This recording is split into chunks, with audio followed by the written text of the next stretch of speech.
ऐसा कहते ही रामू अपनी कुल्हाड़ी उठा लेता है और अपनी गर्दन को धड़ से अलग कर देता है। हे भगवान, आज तो घर जाने में इतनी देर हो गई। बबलू बेटा, अगर तू समय से निकल लिया होता वहां से तो अभी इस जंगल में नहीं घूम रहा होता। लेकिन क्या करूं, अपना तो काम ही ऐसा है, शुरू ही अंधेरे में होता है। बबलू, बबलू। अरे, ये आवाज कहाँ से आ रही है? मेरा नाम किसने पुकारा? लोग सही कहते हैं, ये जंगल भूतिया है। अरे नहीं बबलू, मैं कोई भूत नहीं हूँ। बाप रे बाप, चुड़ैल है इस जंगल में तो। नहीं नहीं, तुम गलत समझ रहे हो। मैं कोई चुड़ैल नहीं हूँ। लेकिन तुम कौन हो और कहाँ से बोल रही हो? यहाँ इस तरफ गुफा में हूँ मैं। हे प्रभु, ये गुफा तो वही है, भूतों वाली गुफा। नहीं नहीं, मैं नहीं जाऊंगा। बबलू, तुम इतना डरते क्यों हो? मैं कोई भूत या चुड़ैल नहीं हूँ। मैं बस इस गुफा में फंस गई हूँ। सुनो, अगर तुम यहाँ आगे आए तो मैं तुम्हारा फायदा करवा सकती हूँ। मेरा फायदा? हाँ, एक बार अंदर तो आओ। लेकिन मैं अंदर आया और तुमने मेरा सारा माल छीन लिया तो? ऐसा क्यों सोचते हो? तुम जितना माल वहाँ से चोरी करके लाए हो, मैं तुम्हें इससे ज्यादा दे सकती हूँ। बस एक बार मुझ पर भरोसा करो और अंदर आओ। और भी ज्यादा माल? ठीक है, मैं आता हूँ। बबलू गुफा के अंदर जाने लगता है। गुफा में तेज रोशनी हो रही थी। जैसे ही वो अंदर पहुंचता है, वो चौंक जाता है। इतना सारा सोना, ये सब कहाँ से आया? और तुम कहाँ हो? तुम ले लो जितना सोना तुम्हें चाहिए। हाँ हाँ, लेता हूँ। बबलू अपने झोले में सोना भरने लगता है और उसे आगे एक हीरा नजर आता है। इतना चमकदार हीरा, ऐसा हीरा तो मैंने आज तक नहीं देखा। बबलू उस हीरे को उठाने के लिए जाता है। तभी उसका पैर फिसल जाता है और वो वहाँ पर बने एक तालाब में गिर जाता है। अरे, ये तालाब कहाँ से आया गुफा में? मुझे बाहर निकालो।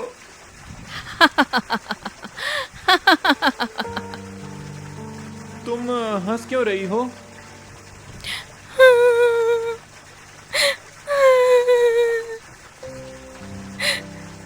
अरे, अब तुम रो क्यों रही हो? मुझे यहाँ से बाहर निकालो। मैं हंस रही थी क्योंकि इस दुनिया में कोई भी ईमानदार नहीं बचा है। आप कितने लालची लोग हैं इस दुनिया में, और रोना आ रहा है कि कोई ईमानदार नहीं है। तो अब मेरी भूख कैसे मिटेगी? मैं कब से सिर्फ बेईमान लोगों को खाकर अपनी भूख मिटा रही हूँ।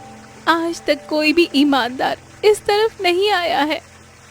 क- क- क- क्या तुम मुझे खाने वाली हो? तभी बबलू के आसपास का सारा सोना इंसानी हड्डियों में बदल गया और जिस तालाब में वो गिरा था, वो खून से भरा तालाब बन गया। ये सब क्या हो रहा है? मुझे बचाओ, कोई तो बचाओ। अब कोई नहीं बचाएगा तुम्हें। तभी वो लड़की बबलू के सामने आ गई और उसका रूप देखकर बबलू बेहोश हो गया। अरे मदन काका, इतना वजन उठाकर आप कहाँ जा रहे हैं? मैं खेतों तक जा रहा हूँ बेटा। लाइए, मुझे दीजिए, मैं ले जाता हूँ। बेटा, तू कितनी मेहनत करता है। जो भी तुझे दिखता है अपना काम छोड़कर सबकी मदद करने लग जाता है। तो क्या हुआ काका, ये सारा गांव ही मेरा परिवार है। आप सबके सिवा मेरा है ही कौन? हम तो हमेशा तेरे साथ हैं बेटा। रामू को गांव में सभी लोग बहुत प्यार और सम्मान से देखते थे। माँ बाप के गुजर जाने के बाद रामू को पूरे गांव ने मिलकर सहारा दिया था। अब रामू अपनी मेहनत के बल पर जंगल में लकड़ियां काटता और बाजार में बेचा करता। लो काका, आ गए आपके खेतों पर। हाँ बेटा, बहुत बहुत धन्यवाद तेरा। मैं तो इस बोझ को लेकर शाम तक ही आ पाता यहाँ। तू कहाँ जा रहा है अब? मैं जंगल जा रहा हूँ लकड़ियाँ काटने। इतने दिनों से बारिश हो रही थी तो जा ही नहीं पाया। अब जाकर देखता हूँ कुछ सूखी लकड़ियां मिल जाएं तो। ठीक है जा, लेकिन ध्यान रखना कि उस बोलने वाली गुफा से दूर ही रहना। वो गुफा कब बोलती है? मैंने तो आज तक नहीं सुना है। सब लोग यही कहते हैं गुफा से दूर रहना, और आज तक मुझे उसमें जाने भी नहीं दिया। बेटा, तेरे भले के लिए ही बोलते हैं। कितने लोग उसमें गए लेकिन आज तक कोई नहीं लौटा। ठीक है काका, मैं नहीं जाऊंगा। हाँ, अपना ख्याल रखना। रामू जंगल में आ गया। उसने लकड़ियों को देखा तो कई सारी लकड़ियां अभी भी गीली थी। यहाँ तो सूखी लकड़ियाँ नहीं हैं।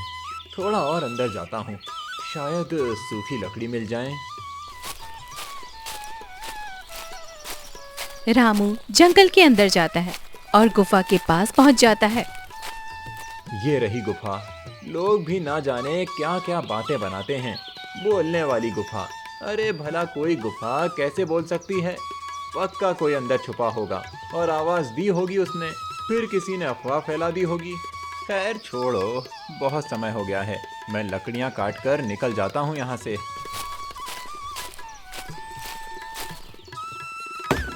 रामू लकड़ियां काटने लगता है और काटते काटते काफी थक जाता है।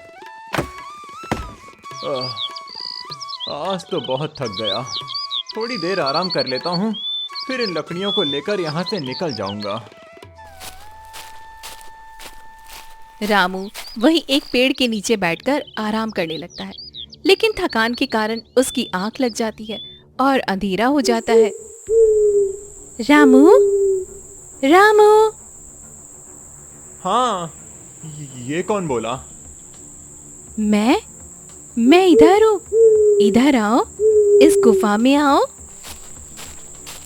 अच्छा, तो तुम हो जो लोगों को डराती हो? नहीं, मैं किसी को नहीं डराती हूँ। लोग ही अपने आप मुझसे डरते हैं। बस इतनी रात को गुफा से आवाज दोगी तो लोग डरेंगे नहीं तो क्या नाचेंगे? बेकार की बातों में समय मत गवाओ रामू। यहाँ अंदर आओ, मेरे पास कुछ है तुम्हें देने के लिए। तुम्हें मेरा नाम कैसे पता है? मैं सबका नाम जानती हूँ। तुम गुफा में आओ, तुम्हें मैं बहुत ज्यादा धनवान बना दूंगी। तुम मेरे लिए इतना सब क्यों करोगी?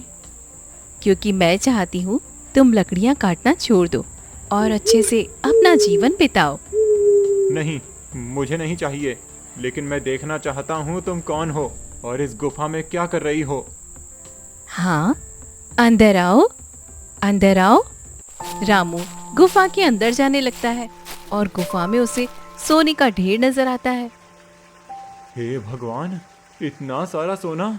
ये सब कहाँ से लाई तुम? और तुम कहाँ हो?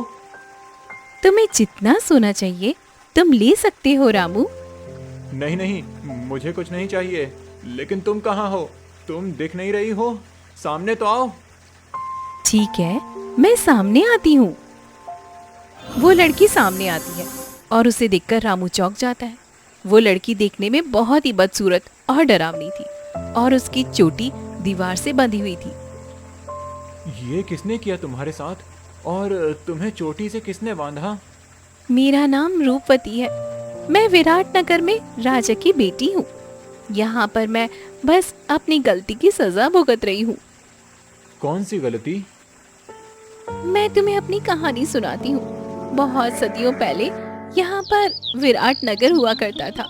मेरे पिता महाराज अग्रसेन यहाँ के राजा थे। मेरी एक सौतेली बहन सरस्वती भी थी, जो मुझसे छोटी थी। हम दोनों को पिताजी बहुत प्रेम करते थे। मंत्री जी, हमारी दोनों पुत्रियां विवाह के योग्य हो गई हैं। इनके लायक कोई अच्छा राजकुमार खोजिए। जी महाराज, जैसी आपकी आज्ञा। चंदन नगर के महाराज सुनेश के भी 2 पुत्र हैं, वीर और सुवीर।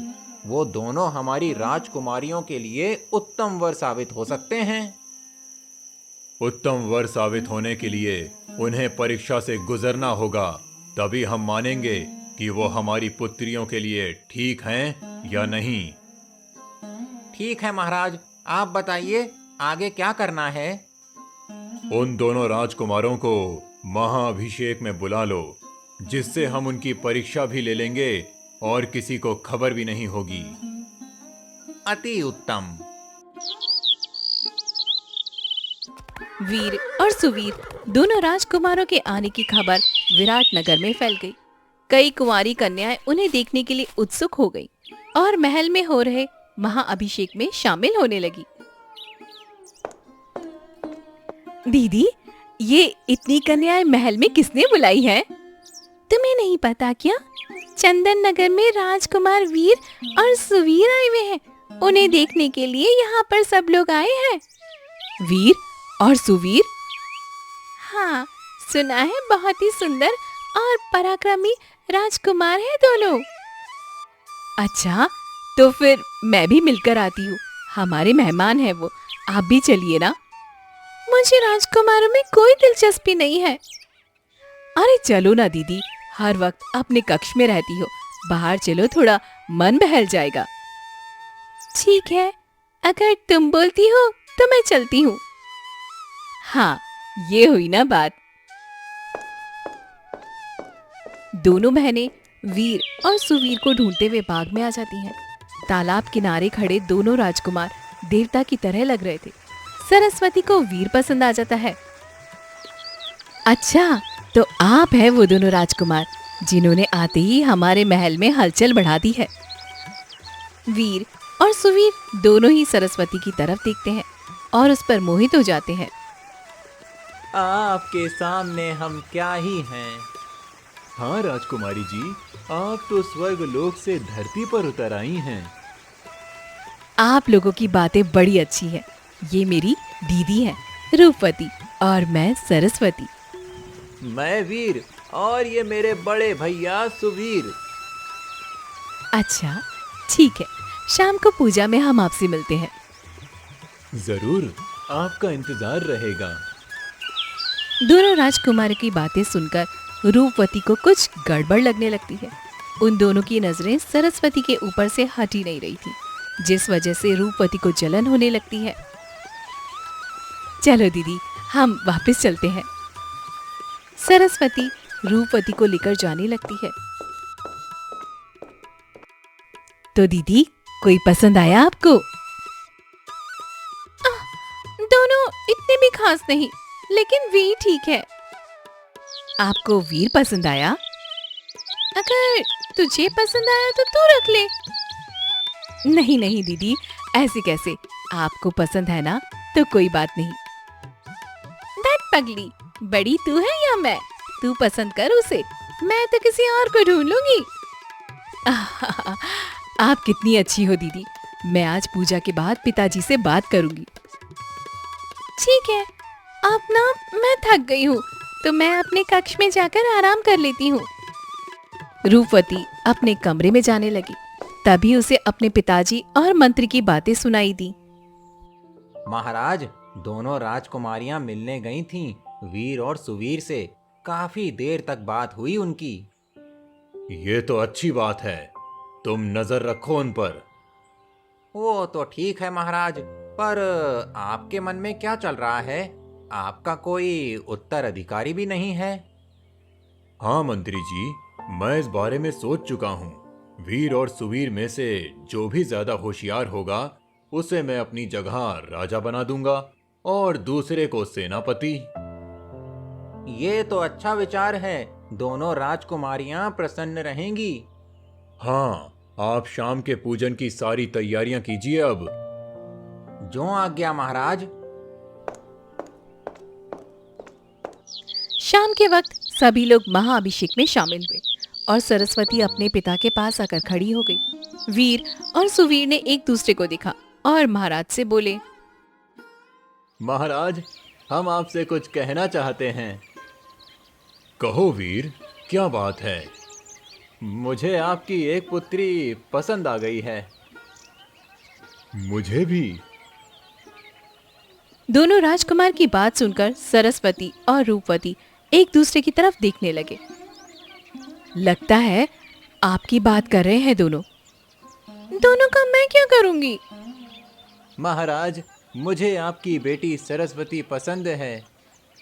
और सुवीर तुम्हें रूपवती? नहीं महाराज, मुझे भी सरस्वती ही पसंद है। ये तो बड़ी दुविधा है। तुम दोनों को ही सरस्वती पसंद है, परंतु सरस्वती का विवाह तो एक से ही हो सकता है। महाराज, आप सरस्वती से पूछ लीजिए कि वो इन दोनों में से किसे पसंद करती हैं। सही कह रहे हो मंत्री जी आप। वीर सुवीर, तुम दोनों ने अपनी पसंद बता दी, लेकिन अब हम अपनी पुत्री सरस्वती से पूछना चाहते हैं। बताओ सरस्वती, तुम वीर और सुवीर में से किसे पसंद करती हो? पिताजी, मुझे वीर पसंद है। ठीक है, तो फैसला हो गया। लेकिन वीर, तुम हमारी पुत्री के लिए योग्य हो या नहीं, ये तुम्हें साबित करना होगा। मैं किसी भी परीक्षा से गुजरने के लिए तैयार हूँ। परीक्षा कल सुबह होगी।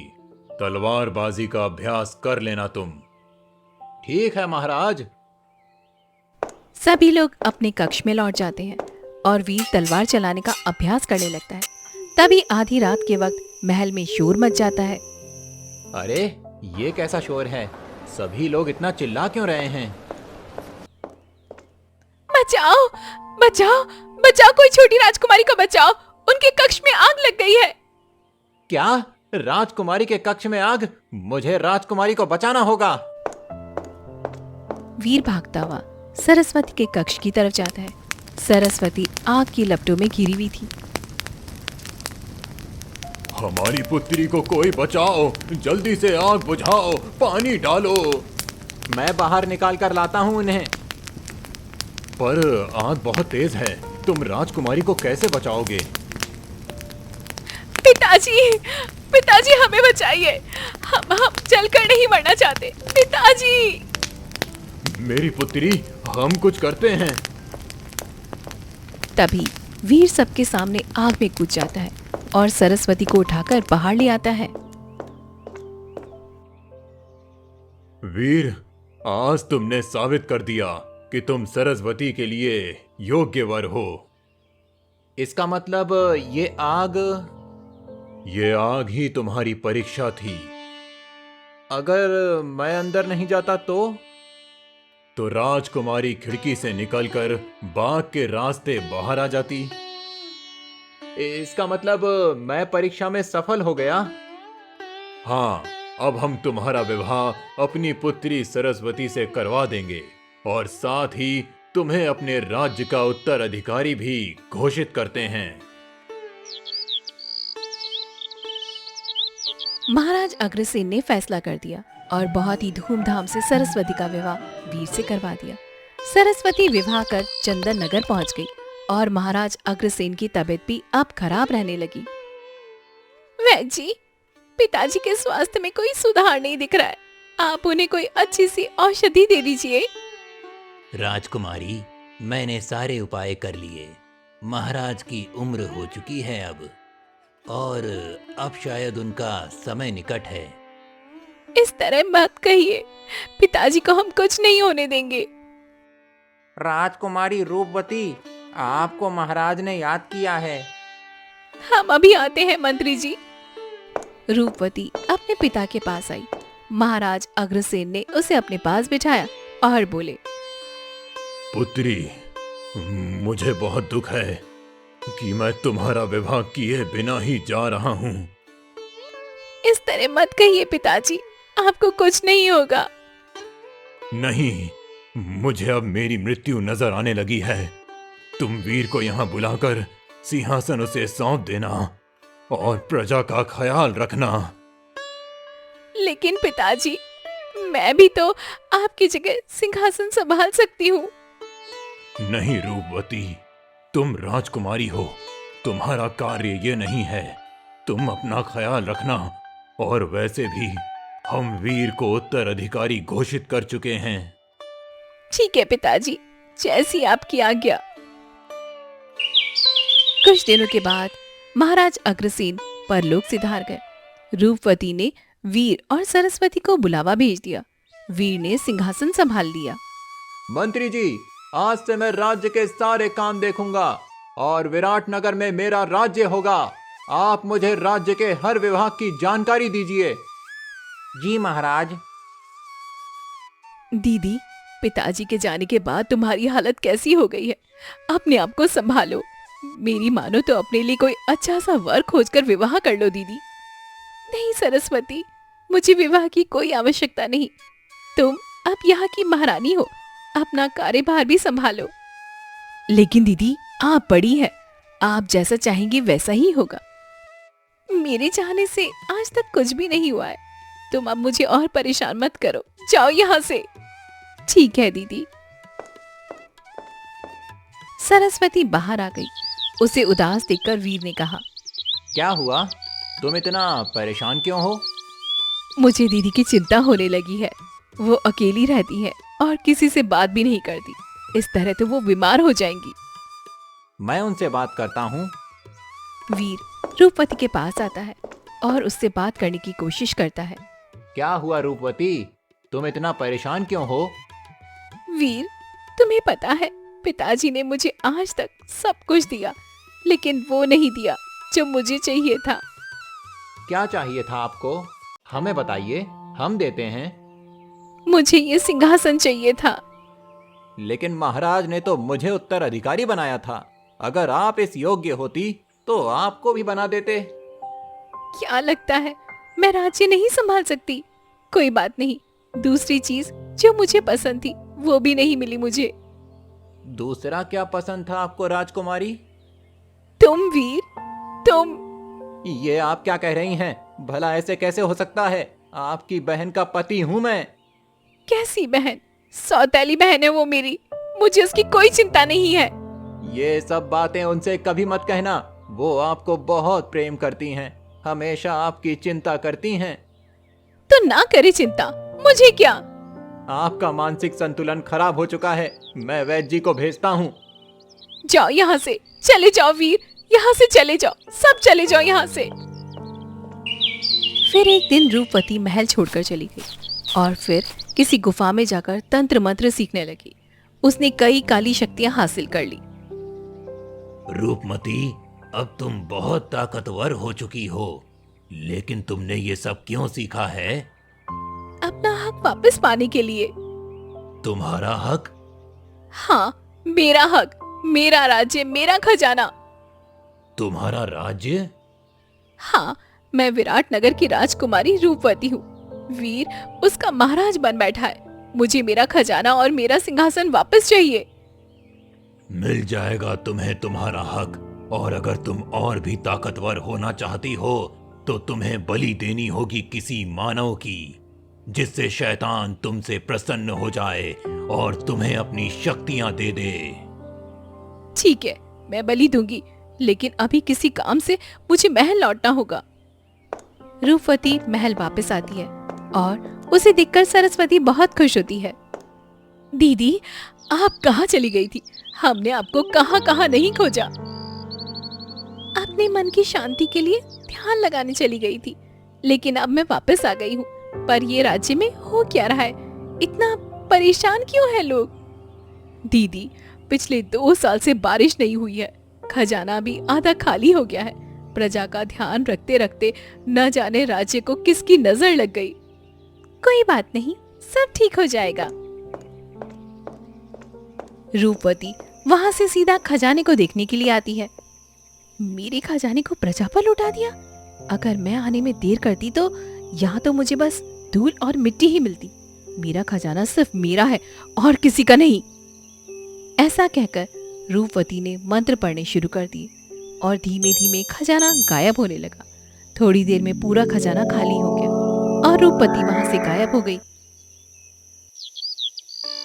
महाराज, महाराज, गजब हो गया, सब बर्बाद हो गया, सत्यानाश हो गया। क्या हुआ मंत्री जी? आप इतना घबराए हुए क्यों हैं? महाराज, खजाना पूरा चोरी हो गया और एक फूटी कौड़ी भी नहीं है वहां। क्या कहा? खजाना चोरी हो गया? पहरेदार कहाँ थे उस वक्त? उन्हें बुलाओ यहाँ। अभी बुलाता हूँ। मंत्री खजाने की सुरक्षा में लगे पहरेदारों को बुलाता है और वीर उनसे सवाल करता है। तुम लोगों ने किसी को अंदर जाते नहीं देखा? महाराज, सिर्फ राजकुमारी रूपवती अंदर गई थी, लेकिन फिर वो भी बाहर नहीं आई, और जब हमने अंदर जाकर देखा तब तक खजाना पूरा खाली हो चुका था। मंत्री जी, राजकुमारी रूपवती कहाँ है? उनको बुलाओ। वो कहीं भी नहीं है।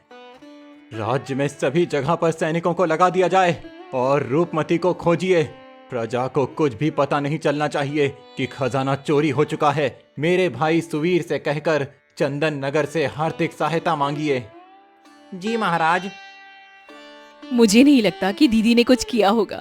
इन सब के पीछे कोई ना कोई दुश्मन ही है जो हमारे परिवार को तोड़ना चाहता है। तुम अपनी दीदी से बहुत प्रेम करती हो, इसीलिए तुम्हें उसकी गलती नजर नहीं आती, लेकिन असल में असली दुश्मन वही है। ये आप क्या कह रहे हैं? आप बिना किसी सबूत के मेरी दीदी पर इतना बड़ा इल्जाम नहीं लगा सकते। सरस्वती गुस्से में वहां से चली गई और वीर रूपवती को ढूंढने के लिए महल से निकल गया, लेकिन सारे राज्य में ढूंढने के बाद भी उसे रूपवती का कोई सुराग नहीं मिला। मेरा खजाना अब मेरे पास है, बस अब मैं उन दोनों को रास्ते से हटाकर सिंहासन पर भी अपना हक जमा लूंगी। आज रात को शैतान की सारी शक्तियां मेरे पास होंगी। रात के वक्त अचानक से सरस्वती उठकर जाने लगी और वीर भी उसके पीछे पीछे निकला।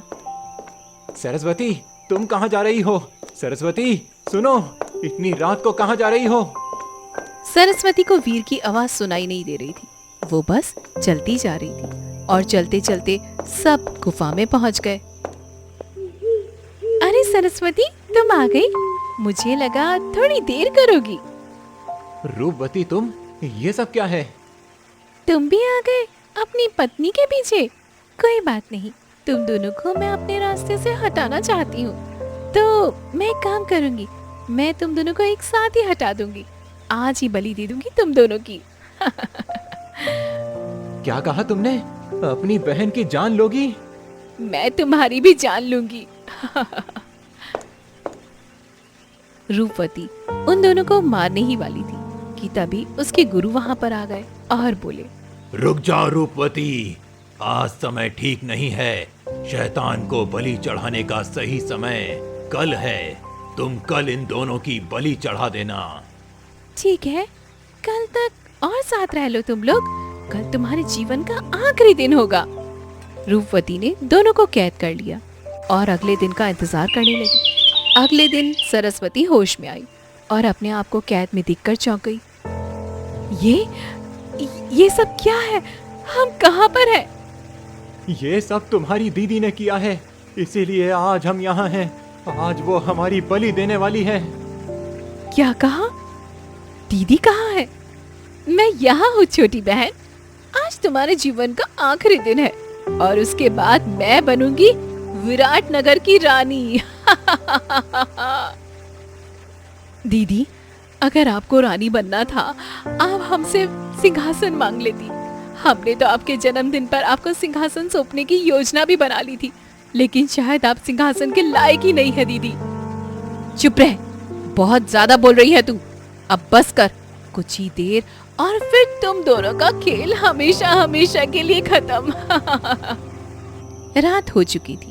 रूपवती ने बलि की सारी तैयारियां कर ली थी और उसके गुरु भी वहां पर मौजूद थे।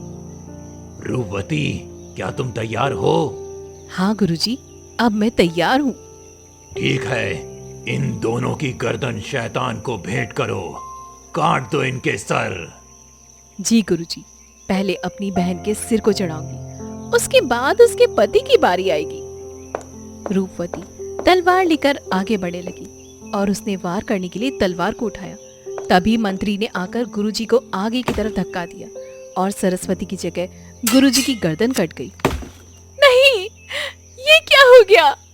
तभी वहां पर काला धुआं प्रकट हुआ और एक आवाज आई, मूर्ख लड़की, तूने अपने गुरु की जान लेकर उससे बेईमानी की है। आज तुझे सजा मिली है। तू इस गुफा में कैद ही रहेगी और कभी तुझे मुक्ति नहीं मिलेगी। लेकिन मुझसे गलती से हुआ है, ये मैंने जानबूझकर नहीं किया। उस मंत्री ने गुरुजी को आगे कर दिया।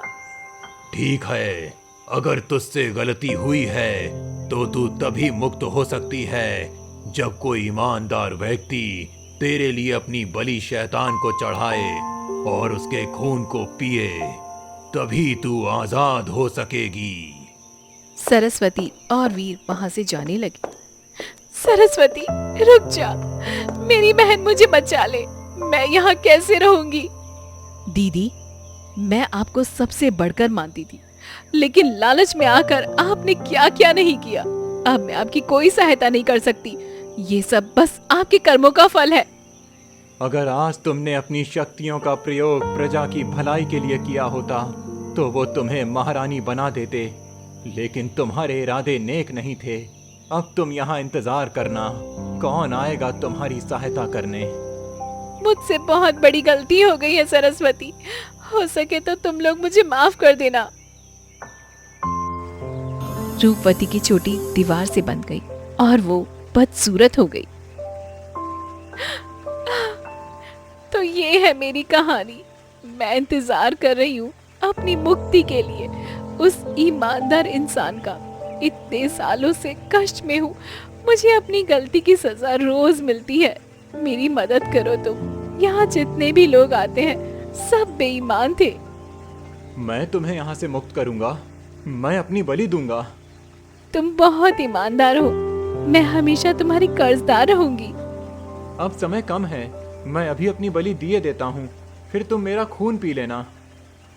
ऐसा कहते ही रामू अपनी कुल्हाड़ी उठा लेता है और अपनी गर्दन को धड़ से अलग कर देता है। रूपवती उसका बलिदान देखकर रोने लगती है और खून को छूते ही अपने असली रूप में आ जाती है। रामू, तुम सच में महान हो। तुम्हारी वजह से मैं आजाद हो गई। तुम सच्चे और ईमानदार हो। मैं तुम्हारा ये एहसान कभी नहीं चुका पाऊंगी। तभी वहां पर तेज रोशनी होती है और रामू का शरीर फिर से ठीक हो जाता है। रामू जीवित हो जाता है। अरे, मैं जिंदा हूँ। लगता है यही परीक्षा थी बस। मुझे भगवान ने फिर से नया जीवन दिया और तुम भी मुक्त हो गई। हाँ रामू, मैं तुम्हें कुछ देना चाहती हूँ जिससे तुम्हारा बाकी का जीवन अच्छे से बीत सके। ये लो, ये इच्छा पूर्ति हीरा है। तुम इससे जो भी मांगोगे पूरा होगा। ये तुम्हारी ईमानदारी का फल है। ऐसे ही लोगों की हमेशा मदद करते रहना। रूपवती वो हीरा रामू को देकर वहां से गायब हो गई और रामू अपने घर पर लौट आया। बोलती गुफा अब शांत हो चुकी थी। ये हीरा कितना चमकदार है, लेकिन मैं इससे मांगू क्या? हाँ, मदन काका के पास खेत जोतने के लिए नया हल नहीं है, वही मांगता हूँ। रामू ने हीरे से हल मांगा तो उसके सामने नया चमचमाता हल प्रकट हो गया। उसके बाद उसने एक एक कर गांव वालों की जरूरत की चीजें मांगी और उनकी मदद की। गांव वालों के लिए रामू अब सिर्फ एक लकड़हारा नहीं था, बल्कि एक मसीहा बन चुका था।